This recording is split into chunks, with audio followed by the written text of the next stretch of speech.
Number one అంటారు. అసలైన number one Guru Kashi university.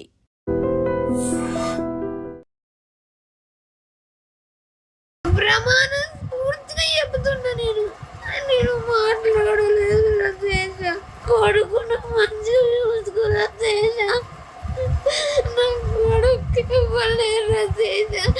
నువ్వు ఎట్లాగైనా మంచిగానే ఉంటావు నాకు తెలుసు. నేను చచ్చినాక నా ఫోన్ చెక్ చేసుకో. నా ఫోను చెక్ చేసుకో. నేను చచ్చిపోయినాక నేను ఎదురుదాన్ను నీకు అప్పుడన్నా అర్థమైంది తేజు. అత్యంత విషాదకరమైనటువంటి ఘటన ఇది. కరీంనగర్ జిల్లాలో జరిగింది. యాక్చువల్లీ ఒక వివాహిత, ఆమె పేరు వచ్చేసి శ్రావ్య. కేవలం 26 సంవత్సరాలు మాత్రమే. ఆమె 2020లో ఈ వేములవాడ పట్టణానికి చెందినటువంటి ఒక వ్యక్తిని, ఆయన పేరు వచ్చేసి ధర్మతేజ్, ఆయనని వివాహం చేసుకుంది. వాళ్ళకిప్పుడు 3 ఏళ్ల బాబు కూడా ఉన్నాడు.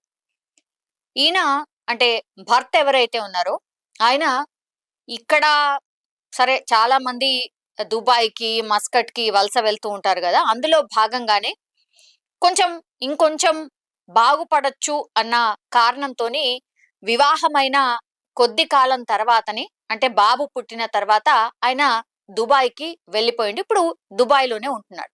దీంతో మరి ఏం జరిగిందో ఏంటో తెలియదు కానీ వీళ్ళిద్దరి మధ్య కొంత మనస్పర్ధలు స్టార్ట్ అయ్యాయి. ప్రేమ వివాహం అయినప్పటికీ కూడా మనస్పర్ధలు స్టార్ట్ అయ్యాయి. ఫోన్లో మాట్లాడుతున్నటువంటి క్రమంలో ఒకవేళ భర్త ఫోన్ చేసినప్పుడు భార్య ఫోన్ ఎంగేజ్ వచ్చింది, ఎవరితోనో మాట్లాడుతున్నప్పుడు ఆబ్వియస్ గా ఎంగేజ్ వస్తుంది కదా. సో అట్లా ఒక 2-3 సార్లు ఆయన ఫోన్ ట్రై చేసినప్పుడల్లా ఆమె ఫోన్ ఎంగేజ్ రావడంతో దీంతో అనుమానం వ్యక్తం చేసడం స్టార్ట్ చేసిండు. అప్పటి నుంచి కూడా ఆ అడపా కూడా కొంత అరుచుకోవడం, ఇద్దరు తిట్టుకోవడం, ఇట్లా.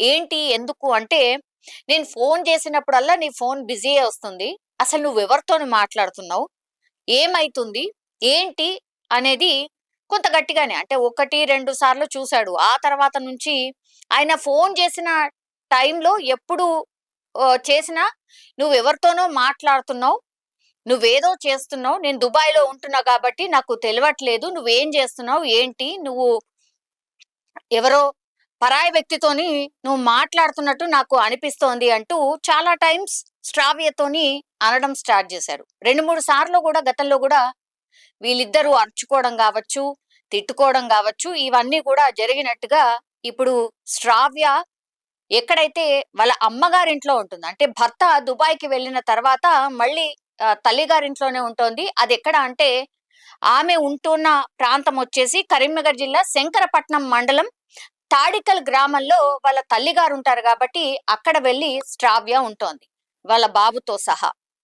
దీంతో తల్లిగారింట్లో ఉన్నటువంటి టైంలోనే భర్త ఫోన్ చేసినప్పుడల్లా ఈ అరుచుకోవడం, తిట్టుకోవడం చూసిన తర్వాత, మేము నీకు ఆల్రెడీ చెప్పాం కదా, నేను అందుకే చెప్పాము వివాహం అతనితో చేసుకోకు, నువ్వు లవ్ మ్యారేజ్ చేసుకుంటున్నావు, ఆయన నీకు కరెక్ట్ సెట్ కాడు, సూట్ కాడు అని మేము ఎన్నిసార్లు చెప్పినా కూడా ఇగో ఇదే రీజన్, మాకు తెలుసు, మేము చెప్తే నువ్వు వినిపించుకోలేదు, మా మాట పెడచెవిన పెట్టావు, ప్రేమ వివాహం అంటూ అతన్ని వివాహం చేసుకున్నావు, ఇప్పుడు చూసినవా నీ మిన్నే అనుమానం వ్యక్తం చేస్తున్నాడు అనేటువంటి మాట తల్లిగారి దగ్గర నుంచి కూడా, తల్లిగారికి సంబంధించిన వ్యక్తులు అనడం, అట్లాగే ఈమెకి బ్రదర్ ఉన్నాడు, ఆయన కూడా ఇదే మాట చెప్పడం, ఇదంతా కూడా జరుగుతున్నటువంటి క్రమంలోనే ఒక 2-3 సార్లు ఆమె భర్తతోని మాట్లాడిందట, బెదిరించిందట. ఏమని చెప్పిందట భర్తతోని అంటే, నువ్వు ఇట్లా నా మీద అనుమానం వ్యక్తం చేస్తున్నావు కదా, ఇంకెందుకు నేను బతికి వేస్ట్ కదా, నేను చనిపోతాను అని 2-3 సార్లు బెదిరించిందట కూడా. సో ఈసారి కూడా అట్లనే బెదిరిస్తోంది నన్ను, ఆమె ఏం చేసుకోదు అని భర్త అనుకున్నాడు.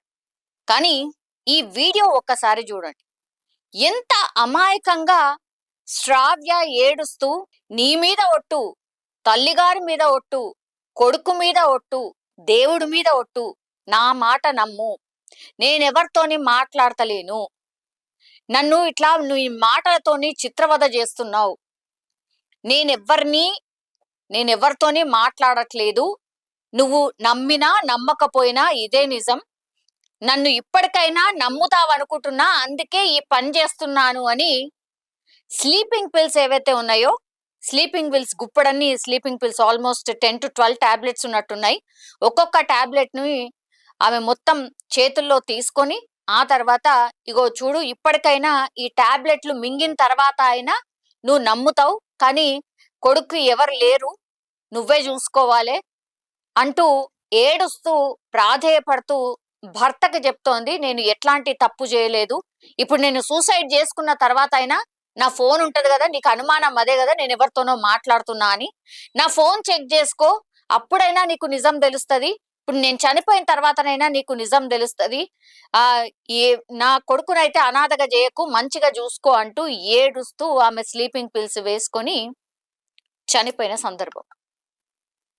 ఈ వార్త ఇప్పుడు పూర్తిగా సోషల్ మీడియాలో వైరల్ గా మారిపోయినటువంటి సిచ్యువేషన్. అట్లాగే ఆమె వీడియో పూర్తిగా వైరల్ గా మారిపోయింది. అట్లాగే చాలా అమాయకంగా ఏడుస్తూ ఆమె చెప్పినటువంటి మాటలు విన్న తర్వాత ఎవరైనా సరే, అంటే అటు ఫ్యామిలీయా ఇటు ఫ్యామిలీయా, అట్లాగే ఆయన భర్త ఆమె భర్తనా, ఎవరైనా సరే అబ్బా తప్పు జరిగిపోయిందా అనేలాగా ఆమె ఏడుస్తూ సూసైడ్ చేసుకున్న సందర్భం.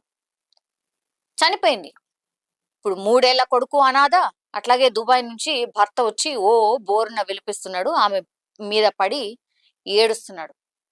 నువ్వు ఇంత పని చేస్తావు అనుకోలేదు, నేను ఇట్లా కూడా నిన్ను ఎక్స్పెక్ట్ చేయలేదు, నేను నిన్ను ఏమడిగినా నువ్వెవరితో మాట్లాడుతున్నావని గదే గదా అడిగినా అదే తప్పైందా, లవ్ మ్యారేజ్ కూడా చేసుకున్నాము, మనం ఫ్యూచర్ లో ఎట్లుండాలి, మన కొడుకు ఎట్లుండాలి, మన కోసమే కదా నేను దుబాయ్ వెళ్ళి దూరంగా ఉంటుంది, నువ్వు నన్ను అపార్థం చేసుకున్నావంటూ ఆయన బోరుగా విలిపిస్తున్నటువంటి పరిస్థితి. ఆయన పూర్తిగా అంటే నా తప్పు కూడా ఏం లేదు, నా భార్యని ఇట్లా చేస్తుంది అనుకోలేదు, గతంలో కూడా ఒక 2-3 సార్లు ఇట్లనే బెదిరించింది, ఈసారి కూడా గట్లనే చేస్తదేమో అనుకున్నా గానీ తీరా చూస్తే ఈసారి మాత్రం ఆమె చనిపోయింది అనేటువంటి మాట ఇప్పుడు భర్త చెప్తున్నటువంటి పరిస్థితి. అంటే చిన్న చిన్న విషయానికే కూర్చొని మాట్లాడుకోనో లేకపోతే ఇద్దరు కూల్ గా కూర్చొని మాట్లాడుకుంటేనో అయిపోయేదానికి ఇప్పుడు లాస్ట్కి వస్తే పాపం పిల్లగాడు అనాథ అయిపోయిండు, దుబాయ్ ఎందుకు పోయిండు ఆయనకు తెలీదు, లవ్ మ్యారేజ్ ఎందుకు చేసుకున్నారో అది తెలీదు, ఆమె చనిపోయినటువంటి సిచ్యువేషన్. ఇప్పుడు మొన్న ఒక 2 నెలలు 3 నెలల క్రితమే ఇప్పుడు అమ్మాయి శ్రావ్య ఎవరైతే ఉన్నారో వాళ్ళ తండ్రి చనిపోయారట. సో ఎంత బాధ ఆ కుటుంబము, అంటే ఇప్పుడు శ్రావ్య వాళ్ళ తల్లి పరిస్థితి ఒక్కసారి ఊహించుకోండి.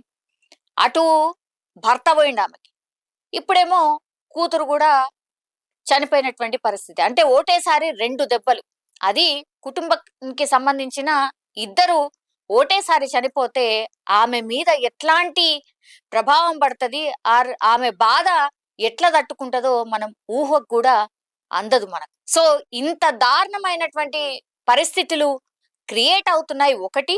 అండ్ నిన్న ఒక రిపోర్ట్ వచ్చింది, తెలంగాణలో ఆత్మహత్యల సంఖ్య ఎంత ఉంది అని అంటే, యాక్చువల్లీ ఒక నివేదిక ప్రకారం మన రాష్ట్రం 5వ స్థానంలో ఉందట. 26% 27% ఆత్మహత్యలు జరుగుతున్నాయట ఎవ్రీ సంవత్సరం. మనము టాప్ 5లో ఉన్నాం, తెలంగాణ రాష్ట్రం టాప్ 5లో ఉంది. దేశంలోనే 29 రాష్ట్రాలు ఉంటే 5వ రాష్ట్రం అట ఆత్మహత్యలు చేసుకుంటున్న సంఖ్యలో 5వ రాష్ట్రంలో మన తెలంగాణ ఉంది. అంటే ఏ రేంజ్ లో ఆత్మహత్యలు చేసుకుంటున్నారు, ఏ రేంజ్ లో మనస్పర్ధలు ఇట్లాంటివి జరుగుతున్నాయి, అట్లాగే చిన్న చిన్న వాటికే తట్టుకునే పరిస్థితి లేకుండా ఆత్మహత్యలకు దారి తీస్తున్నాయి అనే దానికి కూడా ఈ నివేదికనే ఒక సూచనగా అనుకోవచ్చు. సో దయచేసి చాలా చిన్న చిన్న విషయాలకు, చాలా చిన్న రీజన్స్ కి చనిపోవడం ఎంతవరకు కరెక్ట్, ఇది అతిపెద్ద ప్రశ్న. ఇప్పుడు ఈ వీడియో చూసిన తర్వాత ఆ అమ్మాయి మాట్లాడిన తర్వాత మీకేం అర్థమైంది, మీరు కూడా ఈ ఇన్సిడెంట్ కి సంబంధించి కామెంట్ రూపంలో తెలియజేయాల్సిందిగా కోరుతున్నాం. Thank you. నా జీవితంలో నువ్వు నన్ను నమ్మినందుకు నేను ఎవరితోటి మాట్లాడలేదు. నేను దేవుని సాక్షిగా చెప్తున్నా, నా కొడుకు సాక్షిగా చెప్తున్నా, మా అమ్మ సాక్షిగా చెప్తున్నా, నీ మీద సాక్షిగా చెప్తున్నా, నేను నా పెళ్ళైన కాడి నుంచి నేను ఇంతవరకు ఎవరితోటి మాట్లాడలేదు. నీకు దండము, నమస్కారము. నేను ఎవరితోటి మాట్లాడలేదు. ఇప్పుడు నేను నిజంగా చెప్తున్నా, నేను ఏ ఒక్కరితోటి కూడా నేను ఫోన్ మాట్లాడలేదు. ప్రమాణ పూర్తిగా చెప్తున్నా, ప్రమాణ పూర్తిగా చెప్తున్నా. నేను మాట్లాడలేదురా శేష, నేను మాట్లాడలేదురా, నిజంగా చెప్తున్నారా. నా కొడుకును మంచిగా చూసుకురా శేష, నా కొడుకు ఇవ్వలేరా శేష. నేను ఎవరితోనే మాట్లాడలేదు. నాకున్న టెన్షన్లకి నేను పిచ్చిదాన్ని అవుతున్నారా. నువ్వు ఇంకా పెద్ద టెన్షన్ పెట్టిను. నేను ఎవరితోనే మాట్లాడలేదురా. నేను నిజంగా చెప్తున్నా, అమ్మ తోడు, దేవుని తోడు, నా కొడుకు తోడు, నేను ఎవరితోటి మాట్లాడలేదు. చచ్చిపోతా. నువ్వు ఎట్లాగైనా మంచిగానే ఉంటావు నాకు తెలుసు. రంది పడకు, అట్లా నన్ను నమ్ముతావు. నా ఫోన్ నేను చచ్చినాక నా ఫోన్ చెక్ చేసుకో, నా ఫోను చెక్ చేసుకో. నేను చచ్చిపోయాక నా ఫోన్ చెక్ చేసుకో, సరేనా? నా ఫోన్ చెక్ చేసుకొని చూడు. నేను వేసుంటిదాన్నో నీకు అప్పుడన్నా అర్థమవుతుందిరా. నేను వేసుంటిదాన్నో నీకు అప్పుడన్నా అర్థమవుతుంది తేజు, సరేనా? టెన్షన్ పడకు, ఏం కాదు. ఇగో గోళీలు. నేను తప్పు చేయాలనుకుంటే ఆ రోజే తప్పు చేద్దును. నువ్వు చేసిన తప్పులకు, కానీ నేను తప్పు చేయలేదు. ఇప్పుడు ఎట్లా తప్పు చేస్తా అనుకుంటాను. గోళీలు. నిజంగా ప్రస్తుతం ఉన్నటువంటి సమాజం దేనికి ప్రయారిటీ ఇస్తుంది? ఆర్థిక సంబంధాల చుట్టూ మాత్రమే తిరుగుతోంది. మళ్ళీ ఎన్నికలంగానే చాలా విరక్తి కలుగుతాం.